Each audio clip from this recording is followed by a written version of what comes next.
Assalamualaikum warahmatullahi wabarakatuh. Bismillahirrahmanirrahim. Alhamdulillahirrahmanirrahim. Wabihi nasta'inu ala umuri dunia waddin. Wassalatu wassalamu ala ashrafil anbiya wal mursalin. Sayyidina wa maulana Muhammadin. Wa ala alihi wa sahbihi ajmain. Rabbi syrahli sadri wa yassirli amri. Wahlul uqdatam min lisani yafqahu qawli amma ba'du. Baik, perkuliahan hari ini kita buka bersama-sama dengan membaca lafaz basmalah. Bismillahirrahmanirrahim. Baik, mahasiswa HKI semester 4 kelas A dan B. Hari ini kita kembali hadir di MK Fikih Munangka 2 yang sampai hari ini sudah memasuki pertemuan ke 5 ya. Dan saya juga perlu menyampaikan satu hal, bahwa kemarin itu ada pengumuman dari rektorat bahwa UTS itu akan dilaksanakan pada tanggal 6 April 2026 sampai tanggal 10 ya. Namun sepertinya menurut saya dan juga menurut kondisi yang saya terima, sepertinya tanggal 6 itu atau minggu depan ya, ini tanggal 6 minggu depan itu akan diubah, akan ada penyesuaian. Sebab menurut catatan perkuliahan, yang efektif sebenarnya ada 2 pekan itu tidak ada kegiatan perkuliahan. Pertama tanggal 16 Februari, di mana saat itu ada cuti bersama, ya. 16 Februari, kemudian 17 Februari itu ada tanggal merah, yaitu tanggal tahun baru Imlek. Sampai berikutnya 18, 19. Karena itu juga bersamaan dengan awal puasa. Itu Februari. Sehingga berakibat perkuliahan di tanggal itu, terutama saya ya, kita harusnya kuliah tanggal 16 hari Senin. Untuk yang A, itu tidak bisa. Dan juga minggu kemarin pada saat libur menjelang Lebaran, tanggal 16 sampai 20 Maret itu ya, itu juga libur. Ada kendala, ada libur Lebaran. Dan itu menyebabkan kita 2 kali sudah terpending. Karena itu kemarin saya mengusulkan, mohon maaf kepada pihak berdekanat agar usul saya ya sebaiknya ada penundaan dan ada pemunduran jadwal UTS. Tapi belum ada respon ya, jadi saya berharap segera ada respon dari pihak dekanat supaya bisa adaptif ya atau bisa fleksibel. Jadi sekarang begini, sementara kita masih punya 1 hari ini dan 1 lagi minggu depan. Jadi begini, kalau nanti ternyata minggu depan tetap UTS tanggal 6 April, jadi nanti akan saya buat penyesuaian. Tapi kalau tidak berarti hari ini kuliah pertemuan kelima, minggu depan masih ada perkuliahan lagi. Sebagai substitusi atau sebagai pengganti dari pekan yang kemarin kita terpending, terpotong dengan kegiatan cuti dan libur bersama. Jadi seperti itu ya. Oke, itu sekedar pengumuman dari saya. Jadi sekarang kita tetap kuliah, ada perkuliahan seperti biasa, dan untuk HKIA itu hari Senin tanggal ini 30 April, 30 Maret. Sedangkan untuk yang HKIB itu hari Kamis tanggal 2 April. Ya, bisa disesuaikan ya. Oke, baik, kita lanjut ke materi kita hari ini, yaitu materi tentang nafkah keluarga dan problematikanya. Oke, saya langsung share PowerPoint-nya.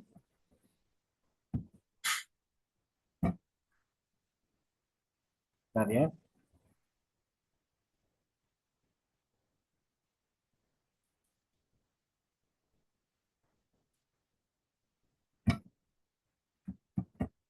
Nah, ini dia.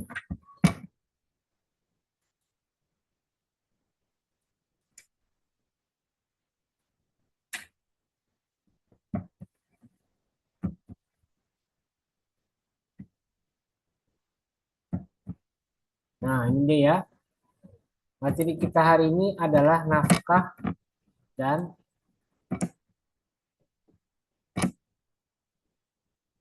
nafkah keluarga dan problematika. Ya, oke, baik. Yang pertama, kita akan membahas pengertian dan macam-macam nafkah. Kemudian yang kedua, nafkah dan kekerabatan. Ketiga, syarat wajib nafkah. Dan yang keempat, nafkah istri. Baik, kita langsung ke pengertian nafkah. Apa itu nafkah? Nafkah secara bahasa atau an-nafaqatu minal infak. Nafkah itu secara bahasa itu berasal dari masdar al-infak atau apa? Mengeluarkan, wahwa al-ikhraju.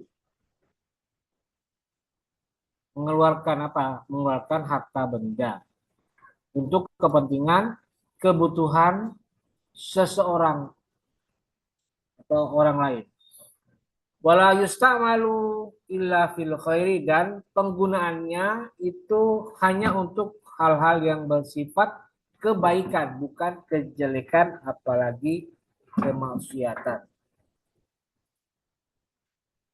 Secara bahasa wahia atau nafakat itu kan jamak taksirnya. Ya, sorry, jamak muannas salimnya.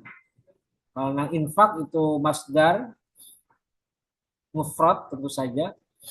Nah kan secara bahasa nafakot atau nafkah-nafkah itu lughatan secara bahasa adalah ma yunfikuhul insanu ala iyalihi.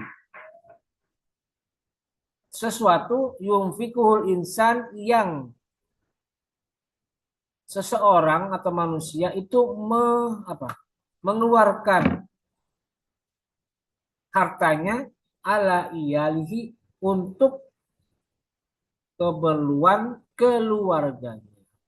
Jadi seorang punya kewajiban dan dia dengan kewajiban itulah dia mencukupi atau memenuhi kebutuhan keluarganya.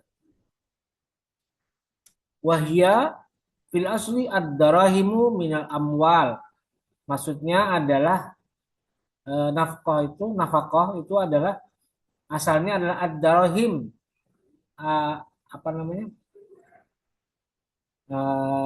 Itu apa? Dirham atau harta, minal amwali dari harta benda.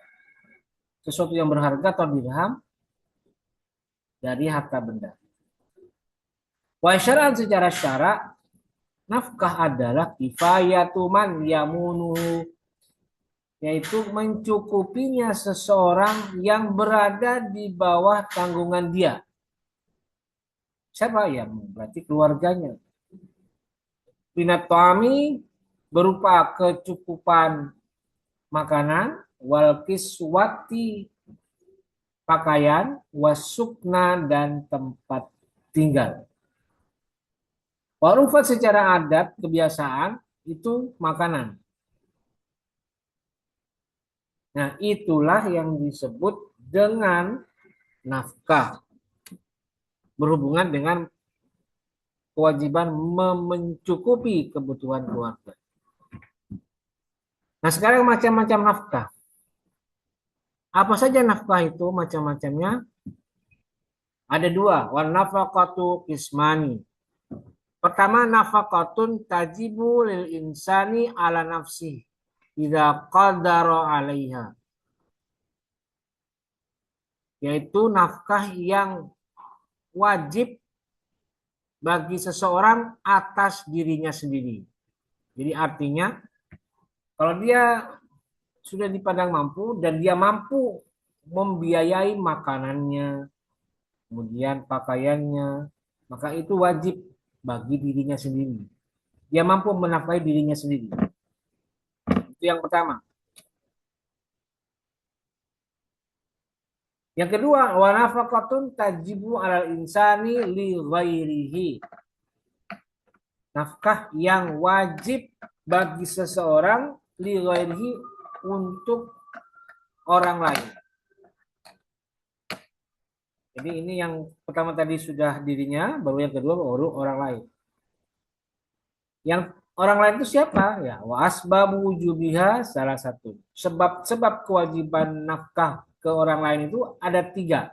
Pertama az-zaujiyatu wal qarabatu wal milku. Pertama perkawinan. Jadi perempuan dinikahi, maka perempuan itu menjadi kewajiban dia untuk dinafkahi. Wal qarabatu dan juga hubungan kekerabatan, misalnya orang tuanya, saudaranya dan lain sebagainya.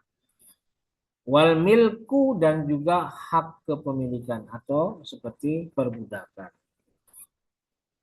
atau ya hak milik. Misalnya budak sudah menjadi milik dia, maka dia wajib menafkahi dia.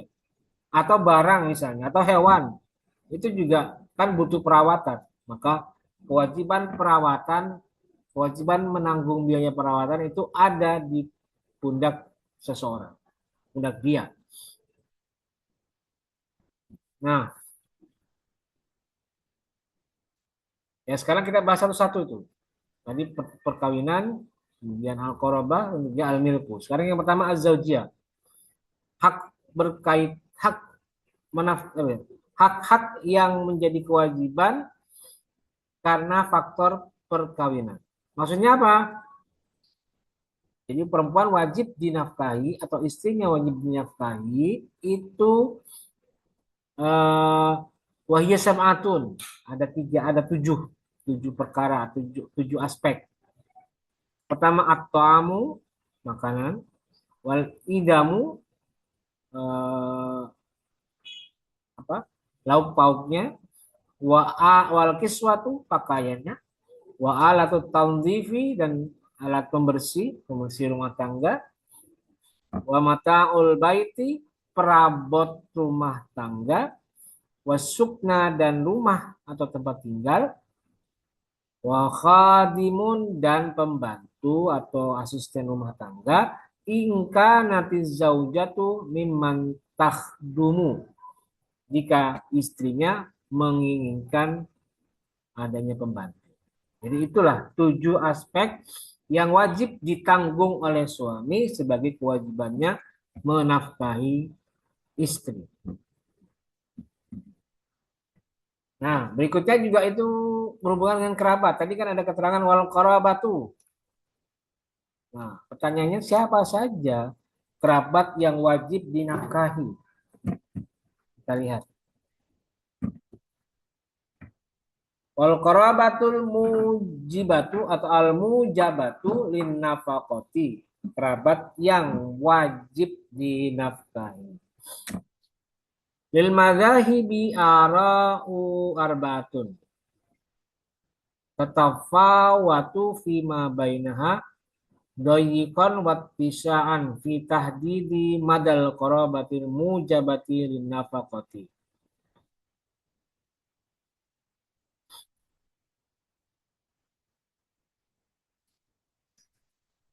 Wa adiyakuha madhabul malikiyati summa syafi'iyati summal hanafiyati summal hanabilati.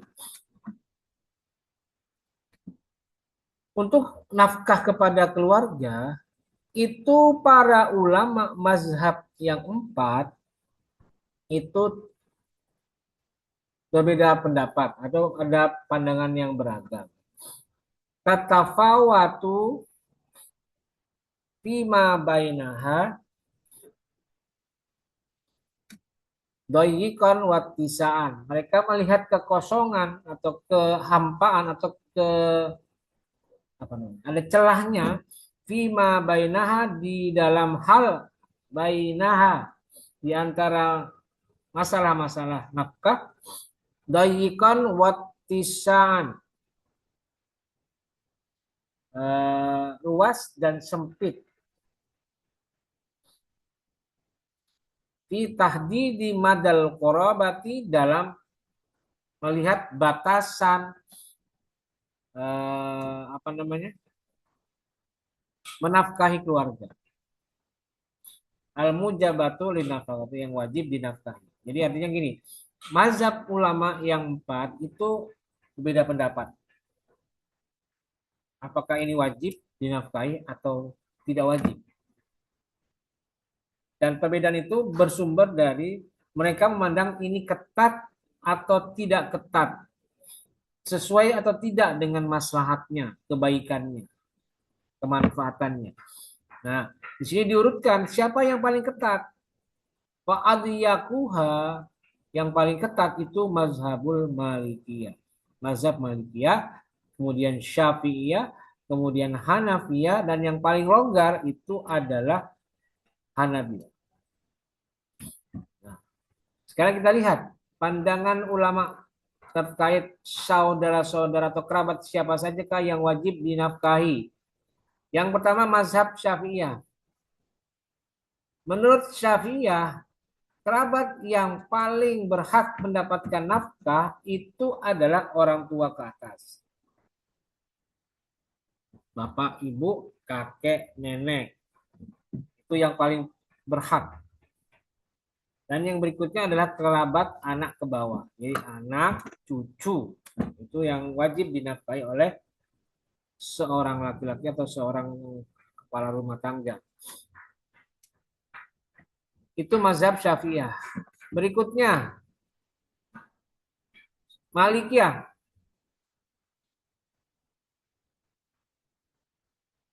Siapa yang wajib dinafkahi? Yaitu ayah, ibu, dan anak secara langsung, anak kandung.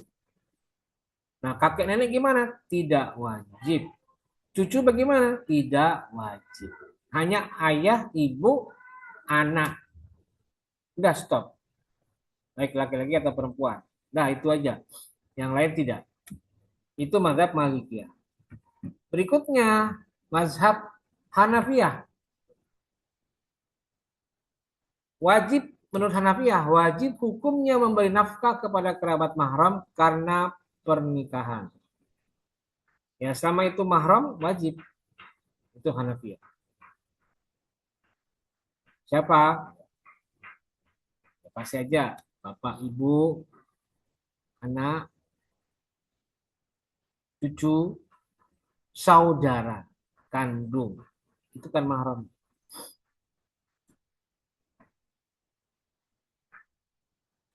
Berikutnya,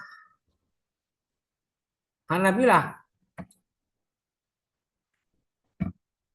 Nafkah hukumnya wajib untuk setiap keluarga dekat yang mendapat warisan. Baik asobah, al-furudul muqaddarah, maupun yang furu'nya. Dan juga termasuk yang mahram. Jika memang berasal dari satu nasab.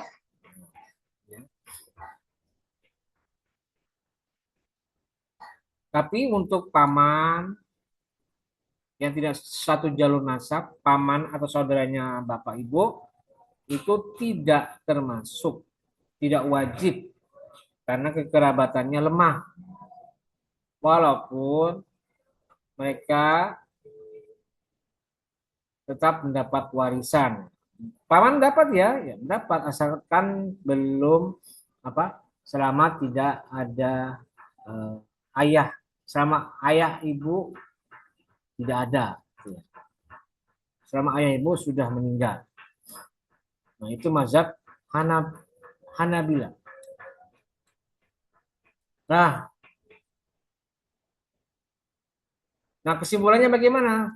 Wa yadhharu min hadhil madhahibi annal fuqaha'u ajma'u ala wujubin nafaqati lil abai wal ummahati wal auladi waz zaujati fi halatil ajzi wal i'sari. Jadi kesimpulannya semua mazhab ulama sepakat bahwa nafkah ke bapak, nafkah ke ibu, nafkah ke anak, nafkah ke istri itu wajib meskipun kondisi ekonominya fi halatin ajzi wal i'sari, ekonominya sedang lemah, tetap wajib. Jadi harus diprioritaskan.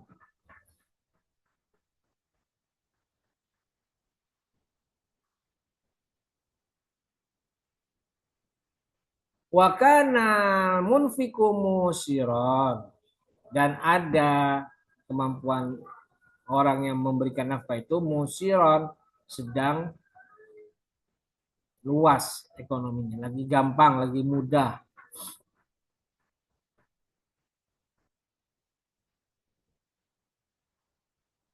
Wa in kanal abu mu'siran, jika bapaknya itu sedang susah, wal ummu dan ibunya sedang musiratan, mudah, bapaknya susah, ibunya lagi mudah ekonominya, tu'maru bil infak, ibunya yang diperintahkan untuk memberikan infak. Jadi kalau istrinya sedang lagi gampang nih ekonominya atau bisnisnya lagi lancar, sedangkan bapaknya, suaminya sedang susah, maka istrilah yang berkewajiban menafkahi. Tapi watakunun nafakatu dainan alal abi, tetap saja nafkah itu adalah hutang bagi bapak yang sedang susah ekonomi itu. Jadi harus diperhatikan, tetap saja suami adalah pencari nafkah. Kalau sedang susah, tidak apa-apa, istri yang ambil alih. Tapi itu jadi hutang. Harap diingat, ya. Seperti itu kesimpulannya. Nah, berikutnya adalah syarat-syarat wajib nafkah. Apa syaratnya? Kita lihat. Pertama, kerabat dekatnya itu miskin, tidak punya harta, tidak punya kekuatan untuk bekerja, atau disebabkan karena masih kecil, lanjut usia, atau sakit idiot. Jadi harus kerabatnya, ini yang untuk kerabat ya, bukan orang tua, kerabatnya, saudaranya, atau mungkin apa itu, sepupunya, itu juga boleh, tapi ada syaratnya. Jadi kerabatnya miskin, tidak punya harta, atau masih kecil, atau punya penyakit bertahun-tahun, atau sudah apa, idiot dan lain sebagainya, itu wajib dinafkahi oleh saudara yang lain, oleh dia.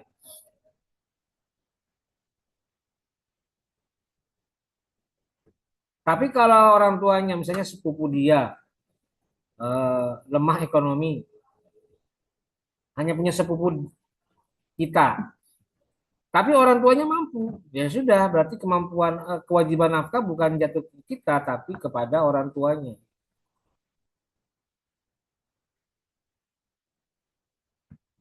Berikutnya yang kedua adalah orang yang kewajiban memberi nafkah itu berkecukupan dan mempunyai kelebihan harta. Jadi dilihat juga, kalau kita punya kelebihan harta, maka kita juga wajib untuk menafkahi. Tapi kalau kita juga pas-pasan, empot-empotan, maka ya tidak wajib.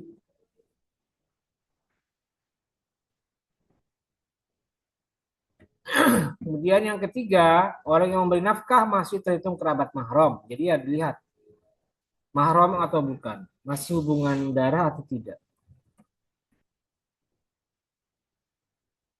Dan ya itulah tadi tiga syarat wajib nafkah kepada kerabat di luar ayah dan orang tua, ayah, ibu, dan anak. Sekarang yang berikutnya adalah nafkah istri. Bagaimana pendapatnya? Ittafaqal fuqaha, ulama sepakat bahwa ala wujubin nafaqati lizaujiyati muslimatan kanat au kafiratan binikahin sahihin.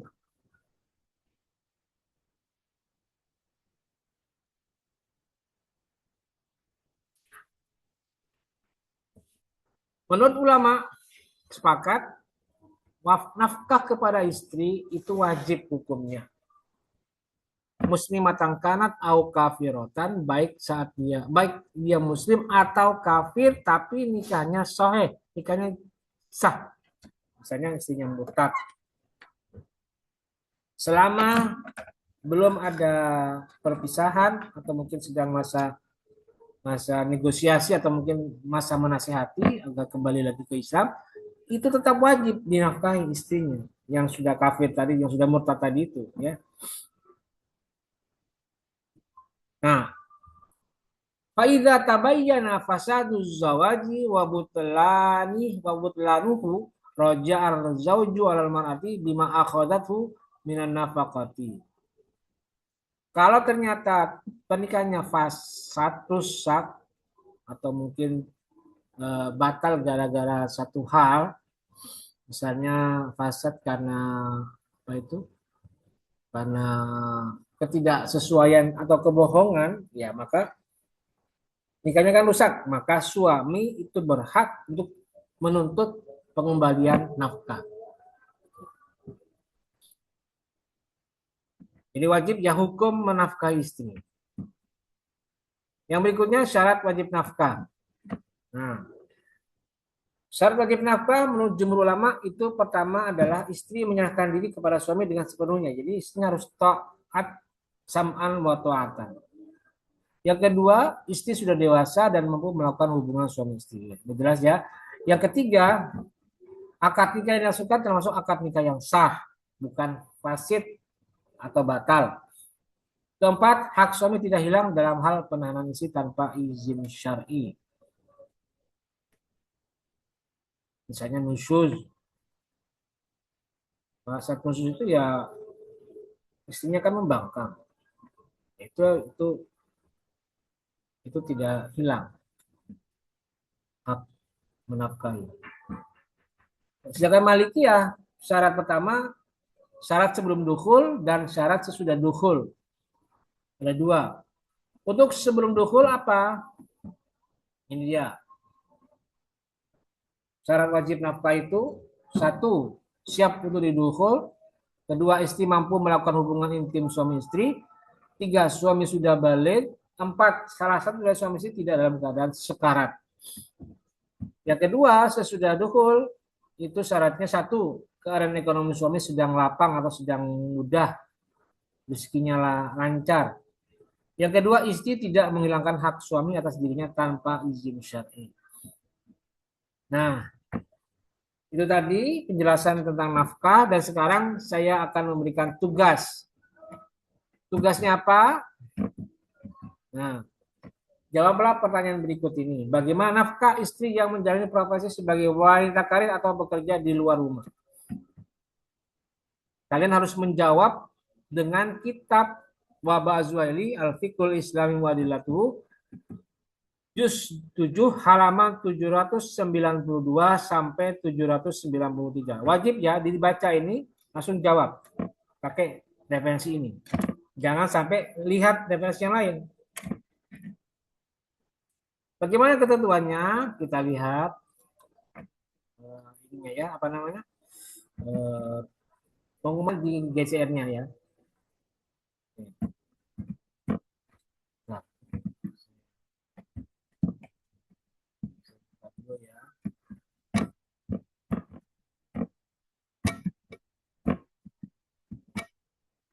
Nah, ini dia.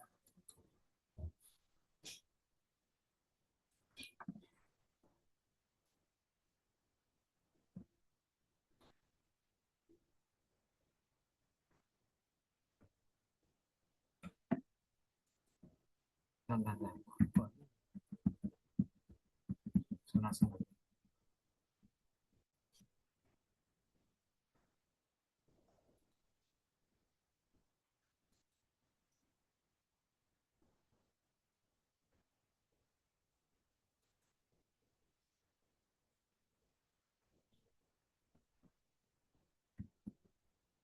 Nah, ini dia ya.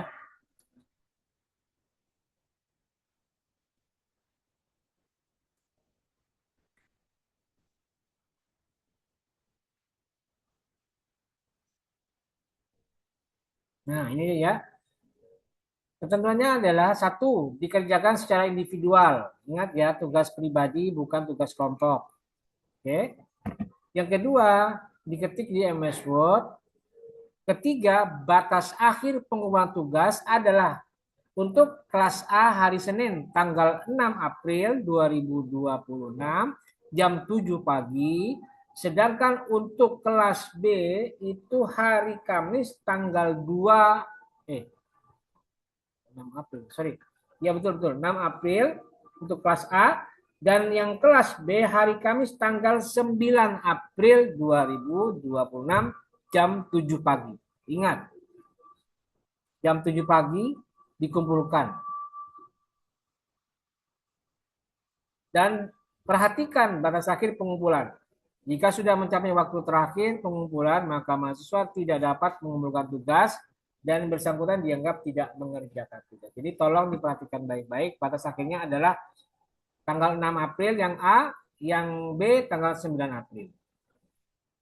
Nah, itu yang harus diperhatikan oleh kalian supaya tidak terjadi tugas yang tidak bisa dikirim. Tolong diperhatikan baik-baik ya untuk kelas A dan B. Oke, saya kira itu. Dan saya ingatkan sekali lagi untuk apa namanya? Untuk pengumuman yang tadi, kita segera menunggu saja konfirmasi atau informasi lanjutan dari fakultas. Apakah akan ada penambahan waktu sampai 2 minggu atau bagaimana? Karena kalau tanggal 6 April tetap dilaksanakan UTS, maka kita akan kehilangan 2 pertemuan. Nah, untuk tidak kehilangan waktu pertemuan itu ya saya berharap ada perpanjangan waktu. Ya kita tunggu aja ya pengumuman dari fakultas supaya bisa jelas dan clear. Baik saya kira itu terima kasih dan mari kita akhiri perkuliahan hari ini bersama-sama dengan membaca lafaz hamdalah. Alhamdulillahirabbil alamin. Terima kasih.